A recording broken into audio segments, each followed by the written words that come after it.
Hey, everybody, welcome to Wednesday Wisdom. We have the amazing Beverly, the amazing Elizabeth, Mia, and many other people that I can't see right now. And we're really jazzed to talk about gardening. Whoa, guys, it's time. And Elizabeth and Bev are going to share some amazing things. And then we're going to open it for discussion. So, welcome, everybody. Hi, welcome. Terry, I'm absolutely loving your house. Looks just amazing back there. And I am sure that you are cooking up some wonderful things from the cookbook that I'm so excited about. If you guys have not, I'm going to do just a little shameless plug. Okay. If you haven't gone to Amazon and just looked up Eating for Life Terry Seacrest, the cookbook is now on Amazon. And if you have Kindle Unlimited, you can actually use your unlimited subscription to be able to read the cookbook. So go grab it using your Kindle Unlimited subscription or purchase the actual paperback copy because it is an amazing book. And Terry, I actually picked up a ton of basil because tonight we are going to do the pesto. So I'm excited about that. Well, speaking of gardens, Bev, Basil just loves the garden. Basil loves to reproduce. And if you're Mhm. not growing basil, you're really missing out. So, yeah, absolutely. Oh, Mia says it's on its way. Hey, if you have purchased the book, we would love and just be so grateful to have a really nice Amazon review. So, if you have Oh, a yeah, book that would be in, great. yeah, if you have a book in your Absolutely. hand, we Yep. would so love to have a review. Thank you, guys. Well, wonderful. Okay. Well, I'm sorry. Shameless plug aside, because I'm telling you, I am really loving and enjoying the cookbook for sure. But we are here to talk about gardening. And let me tell you, I have heard, I've already had some people reach out asking about bugs and gardening, because let me tell you, here in Florida, if you are trying to grow tomatoes, that what do they call that, the hookworm, or I forget what it's called, but it's like the little moth, the moths will lay eggs on your tomatoes, and those little worms will come out and they'll eat every tomato you have on that branch. So that's what got us all thinking about essential oils and gardening, because we really love living a natural lifestyle. And can I just say, Terry, like Elizabeth, you guys, I'm shocked that Roundup is even still on the market. That class action lawsuit against Roundup, not only from individuals who used it on a regular basis and got cancer, but employees of where Roundup is bottled also ended up with cancer and all sorts of just ickiness in their bodies because of that product. And I just have to say, like, I'm just shocked that it's still sold in the US. I'm like, how many stories does it take for us to, maybe consider some more natural ways of doing things? So that's a big surprise to me. And if you are using Roundup, can I just suggest that maybe you try some of these natural things? And not only that, you guys, but bee death is an absolute worldwide epidemic. The rate at which our pollinators are dying, and one of the theories is that it is because of chemical pesticides that can't really tell the difference between the two, is one of the reasons why we're seeing such a decline in bee population. And let me tell you, later today, we will actually be sharing a pollinator attractant. So you can attract those butterflies and you can attract those bees, and we can do a little bit of good for our pollinators. Hey, Bev, we can add ladybugs to the mix. This week I saw a post that was it was just riveting because my father taught us children the importance of ladybugs and worms in our garden. Hmm. And it was a picture of a little ladybug, and he said, please, please don't kill me too. Oh, And it was a little ladybug, and he said, I keep your plants from having insects. I protect your plants. Don't kill me too. So yeah, thank you, Bev, because we've gotta teach people. Yeah. yeah. Yeah, absolutely. So, but it is no secret that bugs can totally ruin your garden plants. from eating your plants to, eating you. It can definitely Yes. dampen, right? Like here in Florida, you guys, oh, I'm telling you, unless you have a screened-in porch, or some little secrets, the mosquitoes will enjoy you while you enjoy your garden. Okay, so now you could use insecticides or sprays that are made from harsh chemicals, but it will definitely cost you and the environment. Sometimes those sprays can lead to a bioaccumulation of toxins that are inside your body, and it can lead to the accumulation of toxins in the soil and in the plants too, that are linked to chronic illness and disease, which is insane. But fortunately, Young Living actually just released an insect repellent. Well, I guess it's not just released, but the repellent wipes and also the little spritz, and it's been tested to repel mosquitoes, ticks, and fleas using 100% naturally derived plant-based ingredients. So inside that insect repellent is pure sesame oil and a carefully selected blend of essential oils that have been used traditionally as a bug repellent, and they come together to make 99% of the active ingredients in Young Living's insect repellent. What is that other 1%? Well, it's vitamin E, you guys. Vitamin E. So it's really healthy for your skin, and it also means that you can use it on children and not worry about synthetic chemicals that are in a lot of the traditional repellents. You're also going to love the scent. It's very citrusy. It's also non-sticky, and my skin really, really loves it. Now, if you are, and I'm looking at you, Elizabeth, because I know that you love a good DIY, but let's say that you're getting ready to head out, and you just need to toss together some oils that you already have, right? Well, we have this wonderful formula for you. Please feel free to grab your phone and take a little photo of our outdoor spray repellent. So it's witch hazel mixed with distilled water. You're going to do a little, some thieves, some lemon, some rosemary, and some citronella. And this is safe. So you'll put it all together in a spray bottle and shake it up. And you can spray your yourself, like you can spray it on your skin if you would like. And you can also spray it on your plants too. Now, the rosemary that is in it and the lemon that is in it, those are photosensitive essential oils.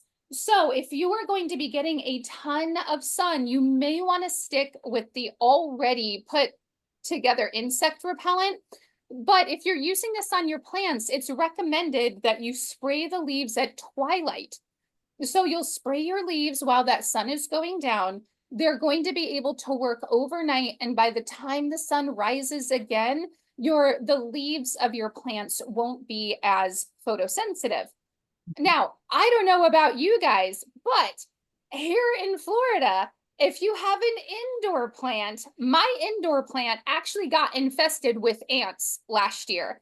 And I also had those little fruit flies. I thought that I would raise basil on the shelf over in my kitchen, and the basil plant that I picked up happened to have those little fruit fly eggs in it. So of course there was fruit flies everywhere, right? This little mixture, it was actually strong enough to deter my fruit flies, but it was safe enough for my little mini herb garden, and it worked beautifully well. Oh, that's That fantastic. is such a genius blend. That's great. Sorry, I had to put a plug in for Elizabeth's gardening skills, Bev. This is Elizabeth Swiss chard. Oh, look at that. Terry, okay. Terry, listen, you had a video up where you I showed. know. I know. Yes, and then you deleted it, and I'm telling you, you're gonna have to do it again because people are I'm doing it asking. today. I'm doing the video today. We're gonna saute this beautiful with pine nuts and raisins and butter and salt. I'm gonna do it today, Bev, I promise. Oh, that's excellent. And what else? I mean, besides sauteing it, is Swiss chard, is it good in a salad? Is it good Oh, raw? well, yes, in a salad and in our smoothies, just a leaf or two in our smoothies. Oh, that's great. And yeah, in a salad. you know, it has a bit of a strong flavor, but my favorite though is sauteing it with the pine nuts and the raisins and a little bit of salt and butter, because it is to live for. It is, and it takes 2 minutes to saute it, like 2 minutes. Oh, Can And I give a tip on sauteing? yeah, yes, please. Because it's quite a bit hardier than spinach. You know, spinach you put in there, you don't even need a lid or anything, and it will pretty much Right? just wilt very quickly. The Swiss chard is a much heavier leaf. So what I actually like to do is have some butter or some oil in your pan and put it in there after you've chopped it up and everything, you know, put a lid on it for like a minute, because that actually helps the liquid in the plant to what do you call it, to just steam itself basically. And then after that you take the lid off and you let it finish for about another minute or two. and then Oh, that's Elizabeth, awesome. this is kind of debatable. It's totally up to you, but I do take the stems off. I start here just because this does have a little bit of a stronger flavor, so I just Mhm. use the leaves. It's it's I'm very so proud of you. fibrous. You know, if you wanted to use the leaves, I cut them in about, you know, an inch or less than an inch sections, just so that they're nice and small and they will get tender. Yeah. One other way is I actually added it to venison brisket one time. And Ooh. so I cooked the brisket all night, and then when I put the veggies in it is actually when I put the Swiss chard in there, and it just soaked in there, got all the juices in it, and the That sounds flavor, amazing. you know, wasn't as poignant as just adding it to a salad type of thing. So that's a great way to get your greens in. Add it to like a stir fry or, you know, a crock pot dish or a brisket, and you've got so many vitamins in there, but you're not tasting as poignant of a flavor. Okay. Yes, well, that's actually a fantastic point. I love doing mixed veggies. And Terry, just like what you were saying, you know, as a point to throw it into a smoothie and blend it up in your smoothie. That's the first thing that I drink every morning is actually a really good smoothie. And it's just so good for your skin and your Yeah. joints and your hair and Oh, yeah. everything else. And Yeah. also, it's not just bugs, right, that want to come into your garden and start snacking on things. It's your pets also. And I have to say that around online, one of the biggest nuisances that I see and what I'm asked about is how to keep the pets out of the garden, in particular your cats. And Elizabeth, for some reason, my computer is not popping up the amazing pet mix that we have. Would you mind popping that up on your computer? I don't know what Yeah. my deal is. It popped up the first one, and the second one, it's like, forget about it. Nobody gets to know. Oh no. So what's interesting though is I didn't download this. I just printed it, so I can Okay, share well, what we're it gonna be is. okay. It's gonna be a little squanchy. I'm just gonna flip it around, and you guys can see it in the script as opposed to it being like nice and big. Yeah. So I'll read it out to you. Here is keeping pets out of your garden. It is 5 to 10 drops of like a black pepper or a rosemary. Both of those are really effective. But honestly, you can grab any essential oil. Okay, so you're gonna do 5 to 10 drops. You're going to put it in a shallow pan of warm water, and then go grab some strips of old clothing or washcloths or towels that you have laying around. So what you're going to do is you're going to drop the essential oils into the shallow pan of warm water, whisk it around until it's nice and just kind of evenly spread throughout. And then you'll set your cloth into the water for about 30 minutes, dry them out, and then you can tie those strips around your garden. You can tie them, you know, sometimes you have to tie up plants. So you can just use it as your plant ties, or you can lay them around the garden, and they're going to keep out unwanted animals with that lovely mixture of black pepper or rosemary or something else that's really nice and strongly scented. Now, I have actually had people who have used citronella in the same way on strips of cloth and then just hung them up around their porch so that they can actually sit on their porch and not be eaten alive by the different bugs. So you can do that as well. And then one other thing about pests, okay? You can take this same formula and use it on your dog's cough collar. So you can take the cloth collar, and what I like to do is I will take all of my empty essential oil bottles, just save them up in a glass jar, fill that jar with water once I have a good 5 or 6 jars in there, and just let those jars soak overnight. Stick the dog collars in there and let them dry out. And let me tell you, when it comes to fleas and ticks and stuff like that, they will stay far away from your furry friends for sure. That's a great tip. I love that. Yes, and it helps, you know, it even helps your little guys because, you know, the flea powders and stuff like that are not exactly the best thing to put on your dog anyway. I love the No, tip I'm- you just gave about, excuse me, but I love that about the cloth with the lemongrass, or I'm sorry, citronella, because I've tried a diffuser, but if you have a large square footage outside, the diffuser doesn't get everything. So I love hanging those claws around their bed. That's a great idea.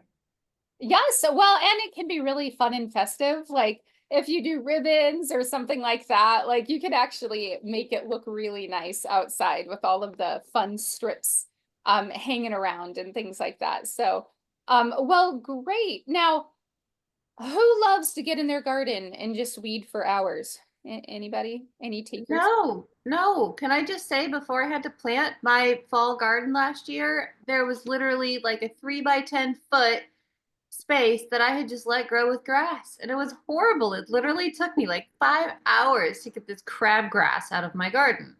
I know you're talking about other kinds of weeds, but Well, you know what? I think that that counts. But let me tell you, I actually do enjoy weeding. Okay. I know it's probably an illness, but sometimes I just don't have time. But like, I'll put on music and I'll get out there with like my cute little garden stool and just, I mean, you can definitely make it just like this Zen moment as you're weeding your garden and getting your hands in the dirt, right? But not everybody likes to do that. Did you guys know that one of the best things that sets Young Living apart in farming practices is the fact that they hand weed their farms? They Mhm. hand yeah, weed that's them. just absolutely amazing. Yeah, isn't that amazing? There's no chemical pesticides that go into that dirt at all. And if you think they're funning you, you can actually go out to the farm and watch everyone as they are hand weeding. And the cost that it adds per acre is they actually told us, Terry, do you happen to remember? Does anybody remember what they said the No, cost but it was difference was? enormous. It was huge. Yeah, Mhm, yeah, you are correct. It was absolutely enormous, but so worth it. mhm. And so if you don't have time to be a hand weeder, we would love to give you this little formula. Now, a weed, of course, is just something that's growing where you don't want it to grow, right? And so if you have lovely tended garden beds and you happen to have little bits of things that are popping up, I would love to give you this little formula. Yeah, this one is so awesome. I love it. I'm not intentionally causing like you know, having everyone sit on their pins and needles. My computer is just being a little slow today. Aw. It's not intentional building up of this amazing formula, just in case you're curious. You're like, wow, Bev, you're being very dramatic today. It's like, no, my computer's just sluggy. There you go. Can I just say I love these graphics? They're so pretty. Good job. Mhm. Mm-hmm. So, isn't this cool that there's so many uses for cinnamon bark? And obviously, this guy is showing that it's part of our unwanted weed spray. Mhm. Yes, yeah, you can waste so many hours on pulling weeds. You know, that is if you consider it a waste. I actually love it, but I know sometimes. But let me tell you guys, weeds hate cinnamon. So you can try this as a really easy DIY. And all you do is just add 25 to 50 drops of cinnamon bark to a 4-ounce glass spray bottle and top it off with some distilled water. You're going to shake it up and then you can douse the roots and the leaves as needed. Sometimes unwanted friends just begin to grow on your garden and it can cause poor growth It can cause some bad harvests, or sometimes one plant will even cause the death of another. They can block pores of the plant that are responsible for breathing, and just choke the plant out completely. So sometimes weeds also can steal vital nutrients from the plants, which significantly decreases the amount that you harvest. So, on top of not just getting rid of the plants that you don't want, we can also encourage the plants that we do want. So, you can add 10 drops of tea tree, peppermint, and citronella to a 4-ounce glass spray bottle, top it off with distilled water, shake it, and you can spray it along the affected plants when you garden when you're doing your gardening chores. So this one just really loves on your plants, especially if they have little bites on them. If you got that, and Cheryl, I know this one is for you. You were asking about this one. So do step 1 on your tomatoes, okay? Spray the deterrent, the one that we were just talking about. Put that deterrent on those tomato plants at night at twilight. In the morning, grab your Love Your Plants spray and go through and just in the kind of early morning before that sun really gets going, just do a nice gentle spray, and your tomatoes should be saved. Hey, Beverly, a few years ago, I was at one of the Young Living greenhouses and where they had the little, the little starter plants. And believe it or not, they were spraying the root system with a diluted peppermint oil spray. Wow. We all know that peppermint is a stimulant. And that's what Gary Young taught his workers to do, to spray the roots to make them stronger with peppermint oil. Oh, wow. I didn't actually realize that was peppermint. I have seen the video, like in the video when they're talking about the where they're sprouting all of their plants, you'll see them holding them up and doing a little spritz, but I didn't know that that was diluted peppermint. That's so good to know. Nice strong root systems, right? Build really nice and strong plants. So when it comes to gardening also, companion planting is probably one of the best ways to get top quality from every plant that you stick in the ground, okay? It can also really do beautiful things to the flavor of the vegetables or the fruits that you're growing. For example, if you have planted tomatoes but have never planted basil close by, you might be in for a real treat. Like, try to combine those together for companion planting. And I'm just going to share, well, we'll talk more about companion planting, but I just want to share this little graphic while we chat about it. That's not the right one. Hold on. These are such great ideas, what you're going to share, Bev, because like the green beans planted with lavender or basil, broccoli planted with basil and thyme, carrots planted with sage. I mean, you could just imagine that flavor profile.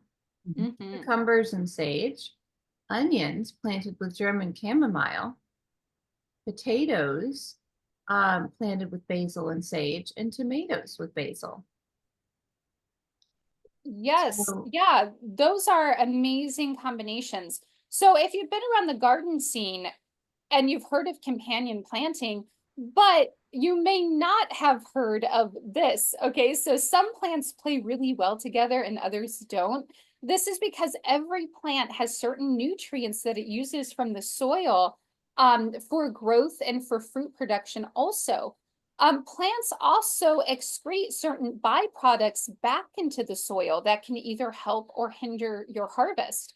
If you grow 2 types of plants next to each other that both rely strongly on nitrogen growth, for example, they will compete and will end up overusing the nitrogen in your soil, and they will starve each other out. Corn and tomatoes are corn and tomatoes are examples of plants that don't actually grow well together. Now, conversely, if you have 2 types of plants next to each other that actually use different nutrients, they can work together to promote each other's growth. A really good example of that is tomatoes and carrots, or tomatoes and basil. They work together in the soil. Therefore, if you plant them next to each other, you're going to have a more bountiful harvest of your tomatoes and a more bountiful harvest of your carrots. So, what does companion planting have to do with essential oils? Well, essential oils are made from plants. So, considering the oils, or consider the oils in place of your companion plants. So, for example, if you're looking to plant lavender next to your green beans, but maybe because those two are really good friends, but like let's say that you just don't have the room for that, you can go grab your lavender essential oil instead and create a companion spray. And that's what you can use on the soil and the leaves of those green beans while they're growing. So all you've got to do is add 10 to 15 drops of the corresponding essential oil into a 4-ounce glass spray bottle. Again, top it with distilled water and shake it before every use.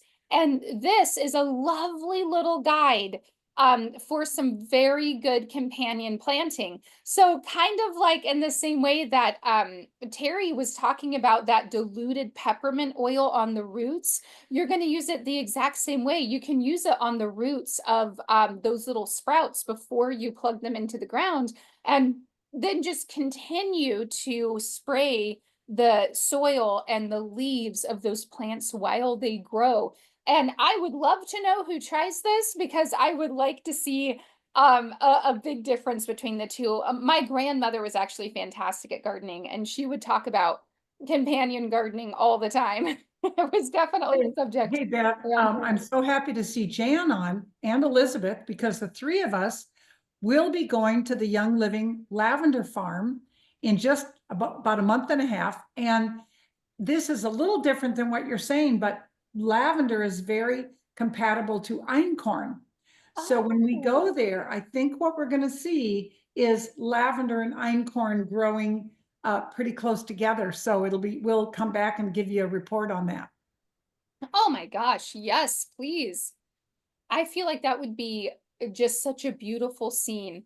Yeah. Fields of lavender with all of that tall, beautiful einkorn growing in the south of France. I can hardly wait. I want all the photos. Oh, I of can this. hardly wait. Oh, I know. You I know what sure else I do. imagine, Terry, is the scent that would go along with that. Oh, So yeah. just Oh, all my of that goodness. lovely lavender. Yeah. Now, Oh, so, we were talking about pollinators earlier today, and pollination is something that I kind of stumbled my way into by accident.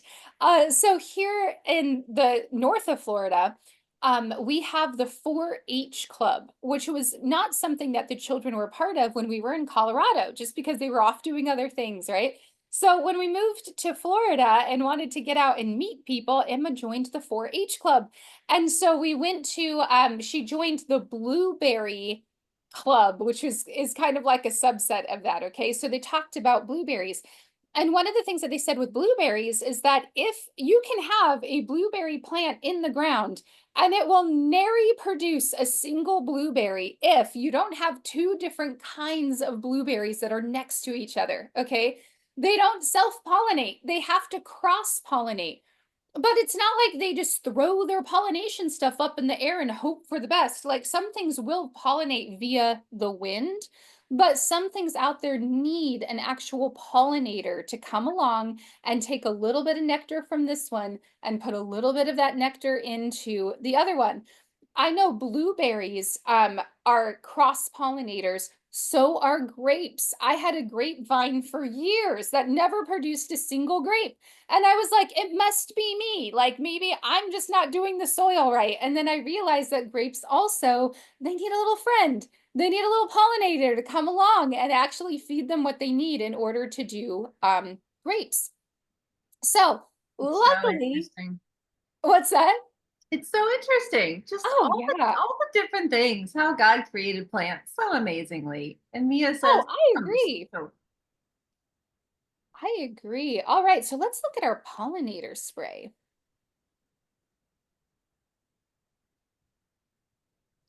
This is your pollinator party spray, you guys. This is to attract your pollinators. So fruits and so fun. peppers typically can stand alone to produce fruit, but not all of them do. So when you need like the cross pollination between male and female plants, it's the pollinators that will actually help with that. So it's bees and butterflies. Your like what Terry was saying with your ladybugs, I think ladybugs are also pollinators, if I'm correct. So, but without them, you're either going to have the most measly harvest ever, or you're not going to produce a single grape like my little guy, right? So pollinators are attracted to the smell of flowers. And luckily, some of our essential oils are distilled from flowers, right? So just like the companion part, the essential oils can actually help with that as well. So you can create a little spritz that you can put on flowering buds in your garden to encourage those pollinators to come in and get the job done. It's just going to increase the scent of those flowers, which can be really, really nice and powerful. So good. You know, I was just looking ahead a little bit, Beverly, and Oh, the plums. interesting thing is, I feel like our fruit and veggie spray is one thing that we don't talk about nearly enough.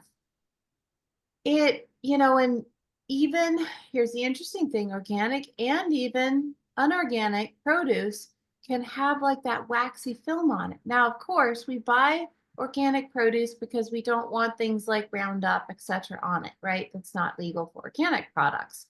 But it can still have some other waxy like apples and cucumbers.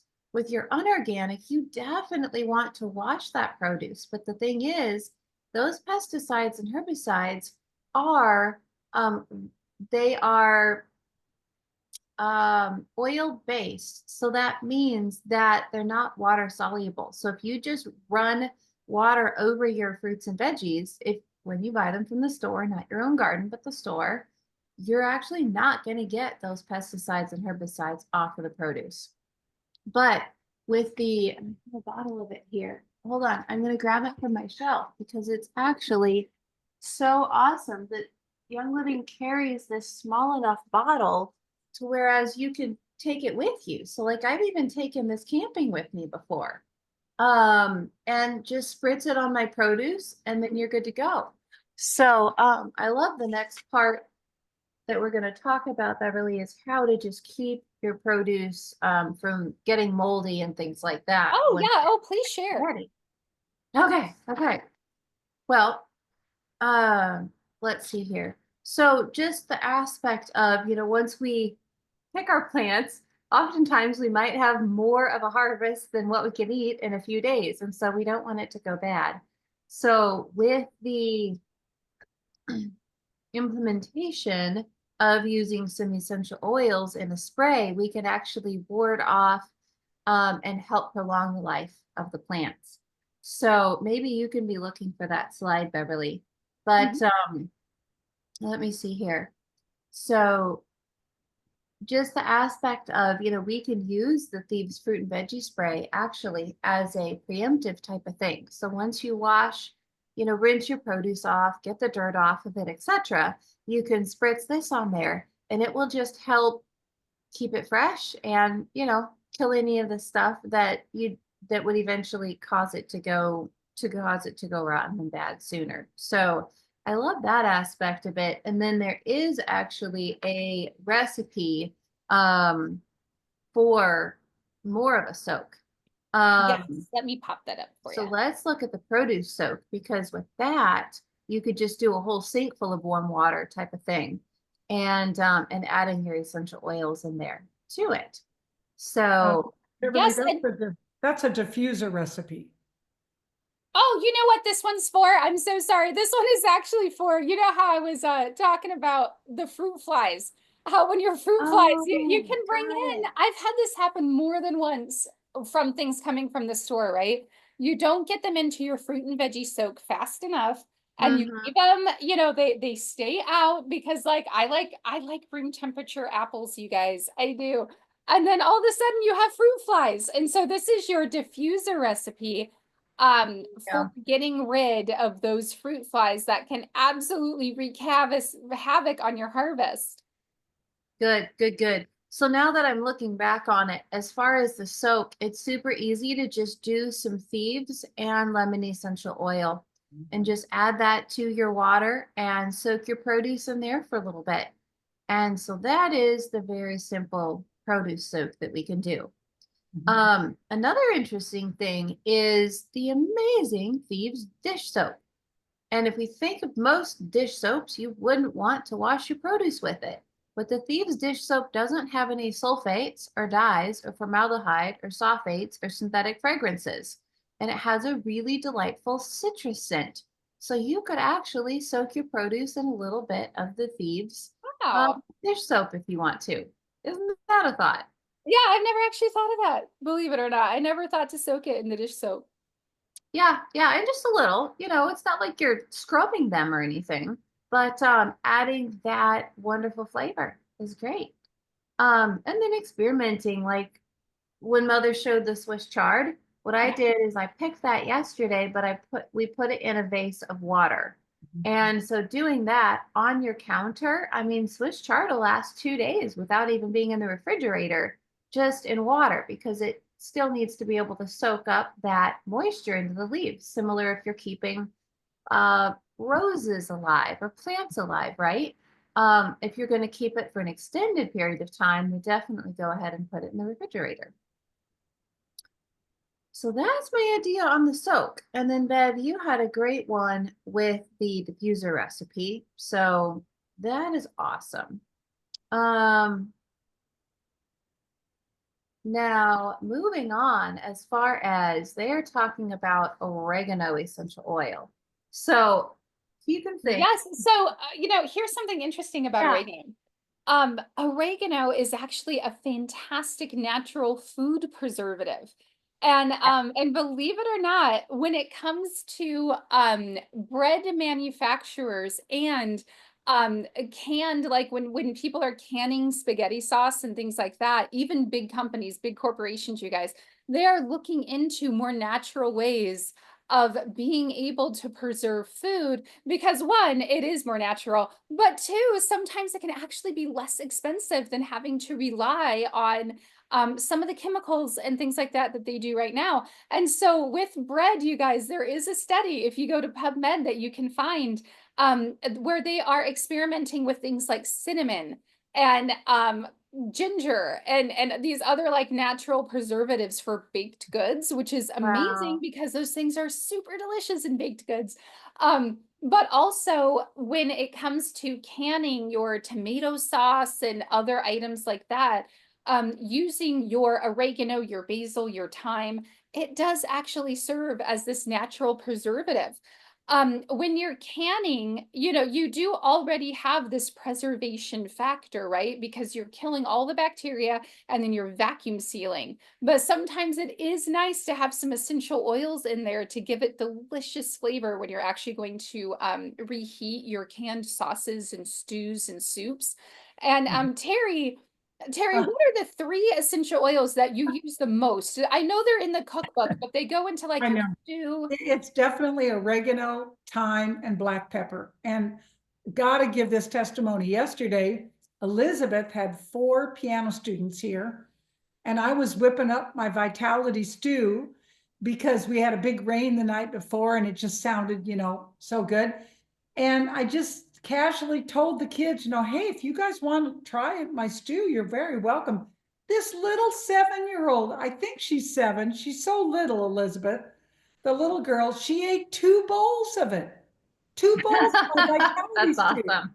And I have the oregano, thyme, and black pepper in that stew. And those are my 3 favorite. Now I did add a little celery seed essential oil as well. Carol Shear turned me onto that. But those are the top 3. And I mean, in the beef and broccoli pie, you name it. Oh, Elizabeth's famous carrots that she makes, in the oven. Yes, yes. She takes oregano, thyme, and black pepper in olive oil with a bunch of garlic. She shakes them up in a Ziploc bag, throws those carrots in the oven, and they're just to live for. Oh, that's amazing. Terry, you made this amazing soup. I remember I want to say that it was around Christmas time. I was flying in and my plane wasn't getting there until like midnight or something ridiculous. Like I had this delayed flight.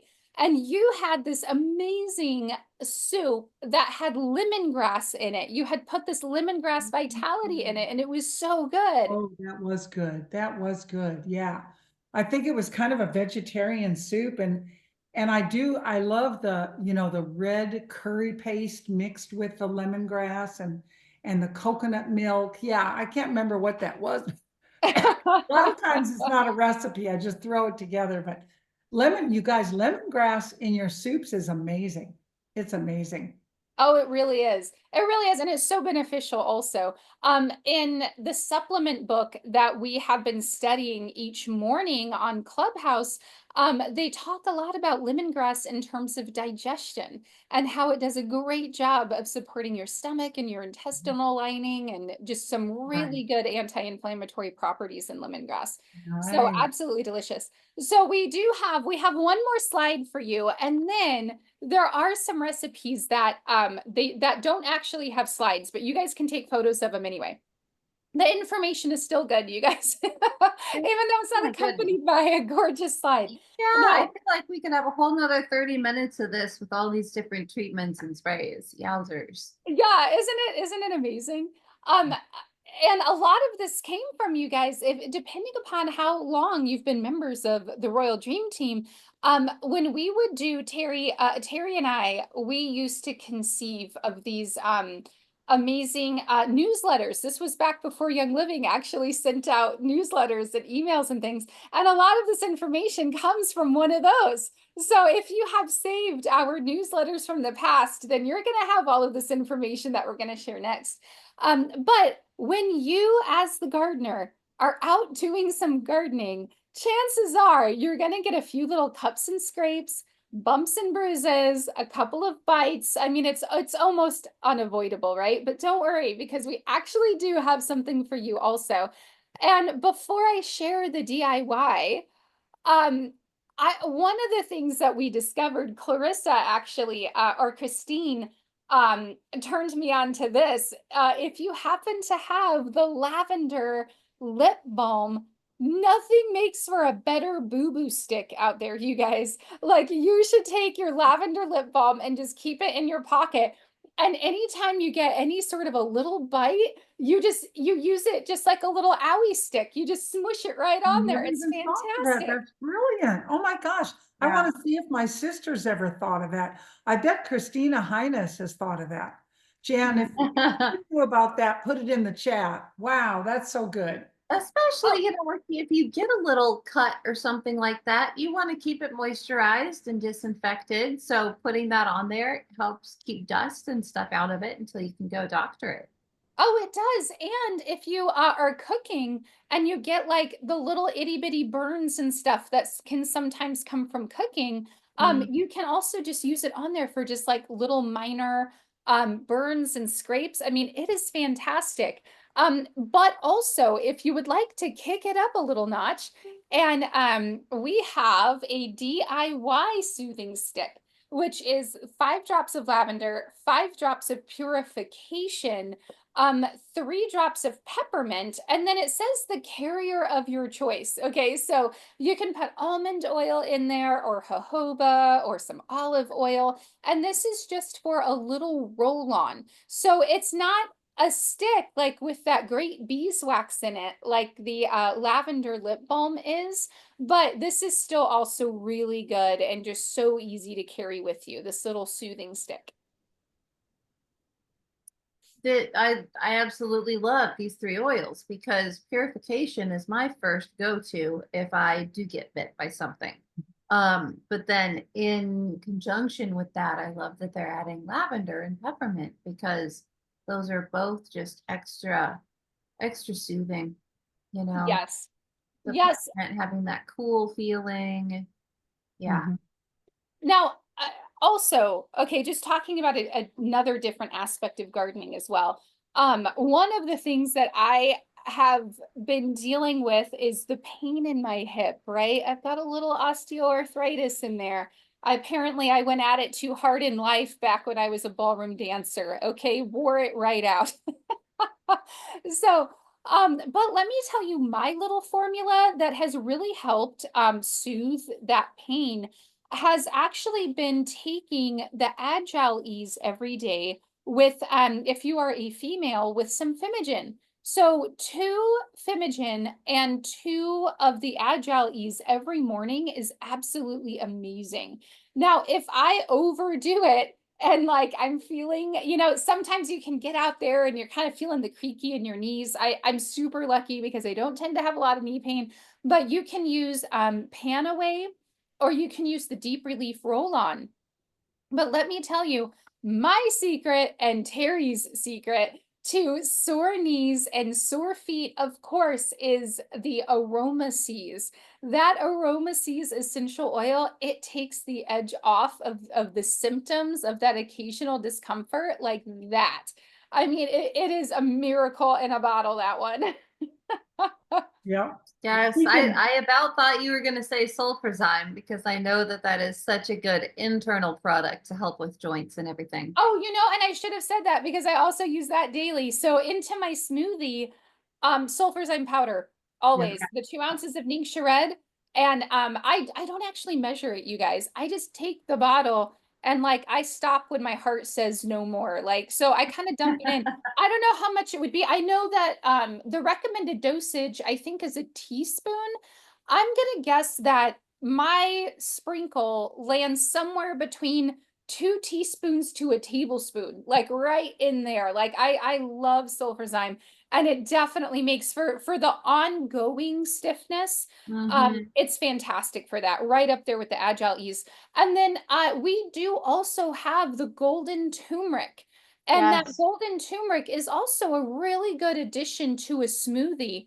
All of those, by the way, they all have kind of the same flavor profile in the way that they fit pretty good with a fruit smoothie. So I wouldn't put them in your coffee. I wouldn't do it if you were going for like a chai smoothie. But if you're doing like a nice green or fruit smoothie, you can toss them in there.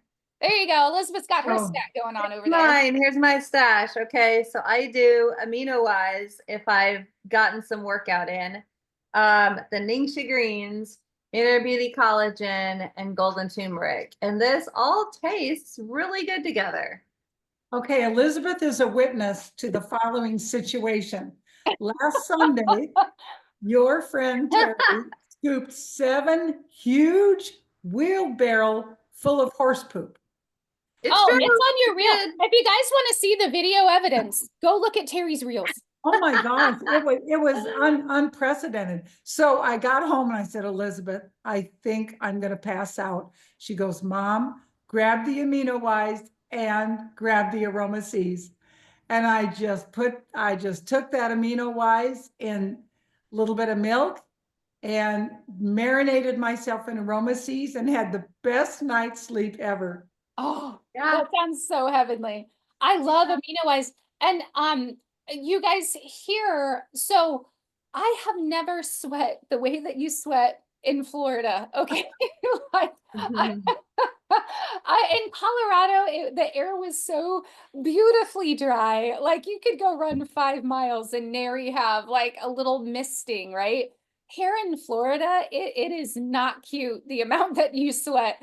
And so Amino Wise, when I do a scoop of Amino Wise in water and just shake it up in a water bottle, it's almost like you can legitimately feel it hydrating the things in your body. And my little secret, you guys, is I will take a water bottle and put 3 drops of peppermints in it with the scoop of the Amino Wise, shake it up, and I will sip on that while I'm doing the exercise or whatever it is that I'm doing. And Doc Ollie actually, he did the study that said that with peppermint, the way that the menthol and peppermint operates in your body is it allows your body to actually absorb more oxygen. And when you have more blood flow and more oxygen going into your body, your stamina increases. And according to this study that you can actually read about over on PubMed, which he actually experimented on because he works with a lot of athletes, he says that just a little bit of peppermint into your water bottle can increase your stamina up to 30%. which is huge in athletics. And so Yeah. when Eric is off doing his volleyball, that's what I give him. We line up some water bottles, or he also likes to go surfing a lot. And especially if I'm going to join him surfing, whew, so you've got the sun and the ocean, we just line up the water bottles, you guys, and we just drippity drop the peppermint in there, go with the Amino Wise powder, and then just top them all off with water. And it's amazing. It also cools your Yeah. internal body temperature. Mhm. So you get this added benefit of the increased stamina with the cooling so that, you know, you don't overheat, which is really nice. Mm-hmm. I would say that's a great gardening little drink to make up. Honestly, just take your shaker bottle, and I did that several times because I had a 10 by 10 garden bed, and it took a while to do all the weeding or planting or whatever I was doing. And then weed eating my yard because it was on a slope, and so you couldn't use a normal lawnmower. You had to weed eat it. It took like 2 hours, every 2 weeks to weed eat the yard. So I would definitely feel it and just keep that shaker bottle with me. Oh Yeah. my gosh, I can only imagine. Okay, you guys, well, we are almost out of time. So what I'm going to do is I'm going to show you, these are notes that are from that newsletter. So you may just want to snap some photos with your phone. These prices are no longer good. I think some things may still be this price. I don't know, but this is from like 10 years ago, you guys. So you have to bear with us. But the time working against triggers, ticks, and roaches, that can be huge right down here. Yeah. And then, of Huge. course, you've got your aphids, your squash bugs, your whiteflies, ants, beetles, with the peppermint, your tomatoes, cucumbers, and melons up there Yeah. with your rosemary. Okay, I'm going to go down.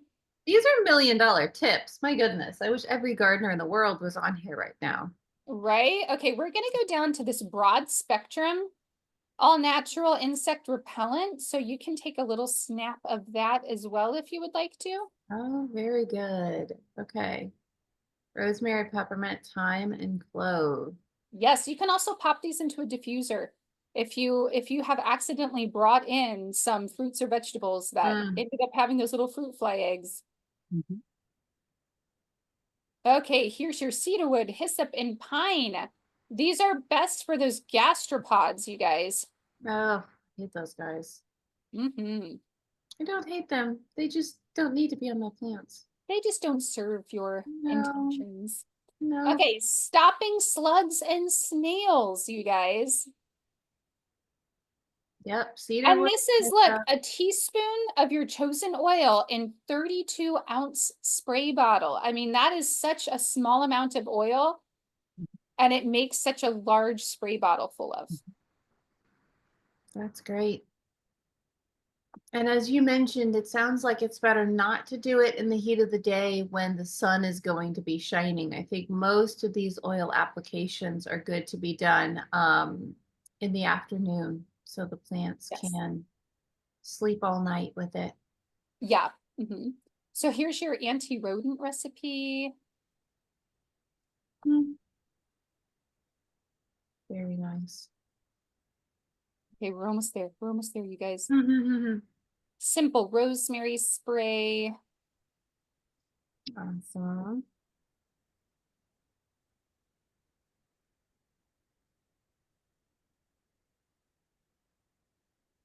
So black pepper, also really good for your larger mammals, your dog, your cats. You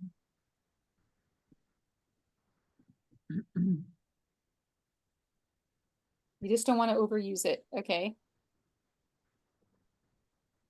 Here's some for the... Yeah, this could be a really fun newsletter. We could put out, update it. And Yeah. for the whole entire downline. Oh yeah. No, and it was a newsletter. Like that's what it originated as, all of the good notes at the bottom. So yes, we can definitely recreate it, you guys, and just put it out as an email or a little newsletter to everyone as well. So that is what we have for you as far as essential oils and gardening is concerned. And for all of you who may be watching the replay, please go into the comments and pop your favorite gardening tips down there. your essential oil tips and things like that, things that you've done in your garden. We definitely want to learn from each other, and I would just love to read some good stories. Yes. Oh, this was fun. How totally awesome. Hopefully, we do hear some gardening stories. I would love to know who on the Royal Dream Team actually gardens, whether it's just a little garden bed or something bigger, because Mother and I and Daniel, who's also on our team, and Michelle, who's on our team, went to this wonderful homesteading conference last weekend and learned a ton because we are just looking forward to incorporating some of those skills into our family life as time goes on. Yes, that sounds wonderful. And for all of you who are going to stay on this link here, first of all, we look forward to seeing you next week. Let me tell you about next week. Okay. So we did our first run of how to make $300 with Young Living every month a couple of weeks ago. We're going to do it again next week. Okay. So come bring a guest with you, and we are going to talk again about how to make $300 with Young Living essential oils, which is fantastic. It's a great class. And so we're really looking forward to that next week. And right now, we're going to jump into the Leadership Book Club, you guys. So, Terry, thank you so much. Elizabeth, Mia, Jan, you guys that were on Thank you, live ladies. over here, Rona, Mary, David, Ann, you guys. So, if you want to stay for book club, just go ahead and stay on the Zoom link. If you're on the live stream on Facebook, this live stream is going to end, so you'll have to catch us over on Clubhouse, okay? Have a fantastic Wednesday, everyone. Bye. And you. See you next time. See you. Thank Mia. you. Thank you. Bye. Bye, Jan. Love you. All right, you guys. We Oh, are wait, Jan's staying for book club. She's on book club. Yeah, she is.